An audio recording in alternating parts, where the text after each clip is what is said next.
Le të flasim pak dhe për ekstradimet e shumta që po ndodhin këto kohët e fundit. Më saktë, ekstradimi sot vjen jo nga Dubai, por nga Britania e Madhe, një nga pjesëtarët e grupit të Laert Haxhiut.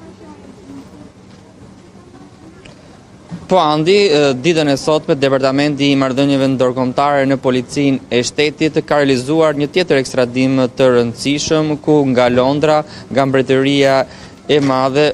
e Bashkuar është ekstraduar shtetasi Lorenz Lala, alias Christian Lala Ilir Lamberti, 49 vjeç lindur në Lushnje, si pjesëtar i bandës Laert Haxhiut. Lorenz Lala është shpallur në kërkim që në vitin 2023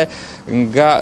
autoritetet shqiptare dhe në vitin 2023 gjykata e Elbasanit ka caktuar në mungesë masën arrest me burg për 49 vjeçarin për vepra penale, vrasje për gjakmarrje, sigurimi kushteve për të kryer vrasje dhe pjesëmarrje në organizatë kriminale. 49 vjeçari, i cili akuzohet si pjesëtar i grupit të Laert Haxhis, akuzohet si së bashku me Laert Haxhin, Artan Tafanin, Lulzim Spahin, Enrico Xhahysën dhe Bledar Berberin, kanë bashkëpunuar për të kryer vrasjen e shtetasit të identifikuar nga policia si Albi Bashaliu në vitin 2021 në Gjoqaj në Peshqin. 49 vjeçari nga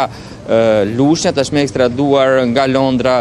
për në Shqipëri, ku do të vuaj edhe dënimin, akuzohet se ka siguruar grupet kriminal për të kryer vrasjen e Albi Bashaliut, i ka siguruar pra armët e zjarrit, po ashtu ka siguruar edhe mjetet e transportit të grupit kriminal për të larguar nga vendi i ngjarjes pas kryerjes së krimit. Si pjesëtar i bandës Laert Haxhiut, shtetasi i ekstraduar nga Britania e Madhe, pra 49 vjeçari Lorenz Lala u zbulua pas zbërthimit të aplikacionit Sky ICC, por edhe pas dëshmisë të penduarit tjetër të drejtësisë Artan Tafani, i cili ka qenë pjesë e grupit të Laert Haxhiut, por më pas u bë i penduar i drejtësisë duke dëshmuar para hetuesve të gjithë krimet që kishte kryer kjo bandë kriminale.